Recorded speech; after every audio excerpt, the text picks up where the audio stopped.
亿万富豪刚回到家就发现一件不得了的事儿，只见妻子正和其他男人在泳池嬉戏，可他并没有上前揭穿，而是做了个和全天下男人都不同的决定。他先去屋里看了看床单是否完整，得知已经发生关系后便转身离开，故意拖到晚上再回家。看到妻子时也没有发脾气，反而上前拥抱，还说想要睡觉。然而妻子却表现得很不耐烦，此时的他根本没意识到，死神已经悄悄来到了他身边。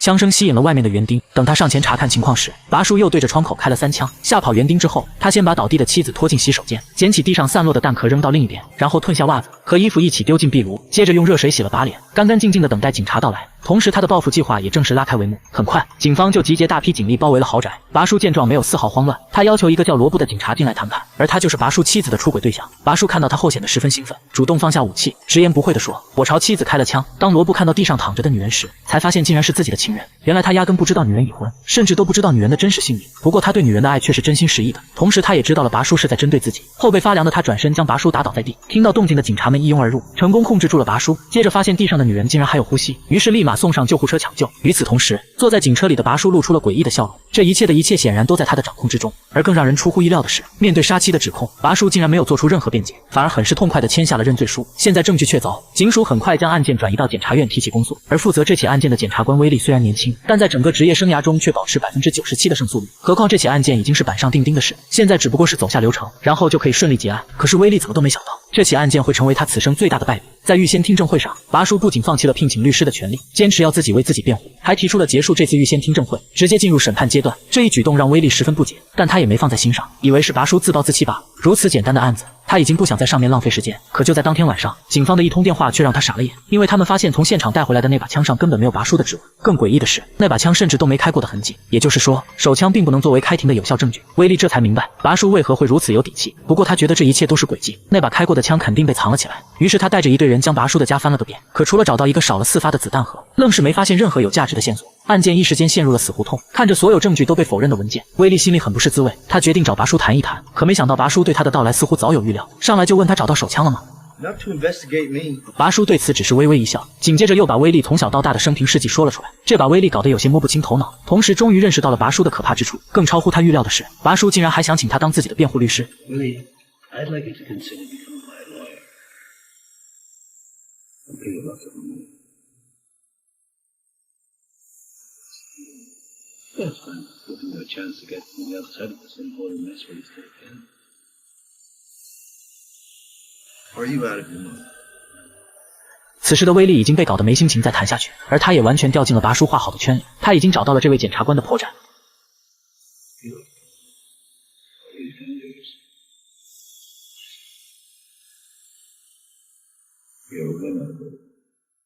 是的，他不允许自己失败，所以他的胜诉率才会如此恐怖。而他也知道接下来将面对的是他有史以来最难的案子。很快就到了开庭这天，威利一共找来了3位证人。首先是拔叔家的园丁，他能证明那晚的确听到了枪声，并且在警察赶到时，没有任何人出入过那间别墅。第二个证人是妻子的主治医生，通过对病情分析，他可以确定病人是被近距离击中，有充分的理由怀疑这就是谋杀。只不过病人运气好没死成，所以现在的谋杀变成了未遂。面对这些指证，拔叔没有做出任何回应，甚至放弃了反问环节，若无其事的在纸上画工程图。直到第3个证人出面，也就是警察罗布，他说拔叔当时亲口承认朝妻子开了枪，并且还签了认罪书。听到这些的拔叔终于开口了，不开则已，一开震惊了所有人。Fucking the victim.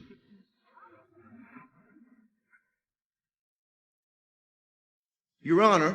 I'm sorry, Your Honor, but what would you call it legally when the officer who arrested you was having sexual intercourse with your wife? 法官被问得哑口无言，罗布也很想找个地缝钻进去。威利想要质问他为什么不早说，但他却摆了摆手，然后径直冲向拔叔，显然已经被气昏了头。而这种表现也让陪审团默认了他的行为。随后，拔叔和威利被法官带到了办公室，他想要确认拔叔讲的是不是真的。拔叔表示自己已经让私家侦探搜集了证据，并且当时签认罪书也是罗布逼的，自己没有能力反抗。如果真是这样，那么认罪书就将变成废纸。再加上凶器的证据链不足，法官目前只能给威利5天时间。要是下次庭审前不能提供新的证据，那么拔叔就会被无罪释放。而经过这么一闹，罗布的境况可谓是发生了翻天覆地的变化。被领导革职在家不说，老婆还因此回了娘家。为了能尽快将罪魁祸首送进监狱，他不得不把和情人约会的细节告诉威利，其中就包括每次固定去的酒店。威利找酒店查看了监控记录，虽然拍摄到了拔叔的身影，但他始终戴着一顶帽子，哪怕都知道这就是拔叔，不过没有拍到正脸，并不能作为有效的证据。眼看到手的线索又断了，威利变得开始暴躁不安，他不想在职业生涯中留下污点。无奈之下，他来到拔叔的公司，然而他做的这些都在对方的预料中。拔叔掐着时间点把电话打到了办公室。Hey, Willie, old sport. How's it going? Well, I'm still out here and you're still in there, so. Yeah, you're right there. So the world still makes sense, does it? Have you got everything you need, Willie? Would you like some coffee? 面对拔叔的无情嘲讽，威利既气愤又无力，只能挂断电话，继续寻找证据来打对方的脸。他再次来到拔叔的家，可警方已经把整栋别墅翻了个底朝天，愣是找不到那把手枪。留给他的时间已经不多了，他现在只能把最后的希望寄托在拔叔妻子身上。只要他能醒过来，那一切就都好办了。可医生却表示根本不可能，因为他的脑神经严重受损，植物人就是他最好的结局。就算醒过来，也是失忆的状态。想要他出庭作证，更是痴心妄想。就在威利再次陷入绝望时，罗布突然找上了他。他说自己认识证据科的人，并伪造了一份弹道证明。他想通过这种手段来对付拔叔。虽然威利也很想干掉对方，但想了想还是拒绝了。作为高傲的检察官，他不想用这种下三滥的方式来胜诉。可眼下好像除了这个别无他法。他在医院整整坐了一夜，多么希望拔叔的妻子能醒过来。同时他也和自己的底线斗争了一夜，最后还是叫来了助理。在吞吞吐吐了许久之后，才说出让助理帮他的话。 Could you sit outside the courtroom? Because I might call you. And if I do, just hang up. Come inside and whisper something in my ear about finding the murder weapon. You found it. I haven't decided that yet. Okay. 交代完这些，威利就赶往了法庭。而拔叔这次上来就为自己申请无罪辩护，他以威利拿不出确凿证据为由，强迫法官同意他的申请。而当法官问威利能不能拿出证据时，威利掏出了手机。他知道这次只要放拔叔离开，就算以后找到证据也不能再提起公诉。可看着手机屏幕上助理的号码，他心中又开始了斗争。可终归是过不了自己的最后一道防线，还是合上了手机。 I have no further evidence at this time, Your Honor. 最终拔叔被无罪释放，临走时还不忘嘲讽威利两句。 Leaving the broken clock gets to be right twice a day. 他再也不是那个常胜将军。看着拔叔得意出走的样子，罗布像是丢了魂一样，绝望地走出了法庭。紧接着，突然一声枪响，当威利赶到时，已经妻离子散。受不了舆论压力的罗布自杀了。这样的结果对拔叔来说是一箭双雕，对威利来说则是加倍的打击。他后悔了，可是到如今又能怎么办呢？ 拔叔被警车送回了别墅，但他的计划还没有结束，只有除掉唯一知情的妻子才能高枕无忧。第二天，他来到医院，没想到在这碰见了威利。威利并不想搭理他，但拔叔却追上去不依不饶。You really need to be nice to me now, Willie.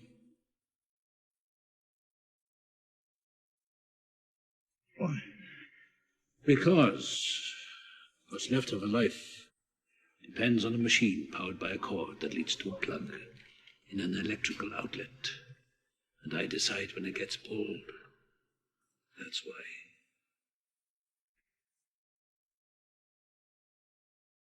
威利自然能听出话中的意思，于是马不停蹄地找到上司，想要一份保护拔叔妻子的文件。然而上司却告诉他，现在检察院已经对他发布了禁制令，原因是他无端指控拔叔杀人。拔叔现在想请律师进行指控，没办法，趁着现在自己还没被逮捕，他只能找到女友的法官父亲，请他帮忙开了一份限制令。同时他也浪费了很多时间。拔叔这边已经找医生签署了放弃治疗书，而当威利紧赶慢赶来到医院时，医生已经拔掉了管子。看着呼吸机上的直线，威利彻底崩溃了。明明凶手就在眼前，可自己却无能为力，还要被警方逮捕。他又一次输给了拔叔，并且输得一塌糊涂。 不久后，威利辞掉了自己的工作，但仍旧沉浸在这件案子的悲痛中，反复的观看录像，不停的思考研究，可就是想不明白拔叔到底把凶器藏在了哪里。直到这天，他来警局查阅资料时，警察无意间把手机放在了桌子上，因为二人的手机一模一样，导致他离开时拿成了威利的手机。这一下让威利意识到，可能这就是手枪消失的原因，而这通电话就是拔叔打给他的。拔叔要出国旅游了，此次就是和他告别的，但威利根本听不进去他说什么，一直在翻阅着资料，直到验证了自己的猜测。随后，他带着一把手枪来到拔叔家，一扫往日的阴霾，仿佛找回了丢失已久的自信。接着，他当着拔叔的面还原了案件的真相。原来拔叔的枪和罗布的一模一样，而他也早就知道妻子出轨的事。那天去卧室查看床单，只不过是为了调换手枪，也就是说，杀死妻子的那把枪其实是罗布的。而在案发之后，他让罗布一个人进来谈判，并提出放下武器聊一聊，这些都是障眼法。他的目的是在罗布上前关心妻子时，偷偷把枪再调换过来。这也就是为什么拔叔的枪没有开过的痕迹，同时也找不到他的原因，因为他一直在抓捕他的警察身上。听完威利的推理，拔叔依旧十分淡定，他非常认可威利的判断。可现在说什么都晚了，不是吗？因为在他们的法律中，一罪不可二审，也可以说，就算拔叔亲口承认了一切，法律也无法再对他进行审判。威利自然也是知道这一点的，但他却告诉拔叔，谁说我要以谋杀未遂来提起公诉？我要用的是你妻子头里的那颗子弹告你谋杀。你妻子没死之前那颗子弹不能取出来，现在你又利用手段弄死了他，刚好可以取出来作为你谋杀的证据。于是拔叔再次被送上法庭。威利这次已经做好了绝对的准备，他不允许再有一丝的轻视，而拔叔依旧显得不急不躁。那么他这次还能成功脱罪吗？影片到此就结束了，留给了观众无限想象。不过在我看来，威利这次很有可能还会败诉，因为他的几项证据根本站不住脚。首先，酒店的监控并不能完美美证明是拔叔，那么换枪的证据就不能成立。其次，他也不能说拔叔弄死他妻子，因为拔叔已经被当庭释放，他自然拥有妻子的第一监护权。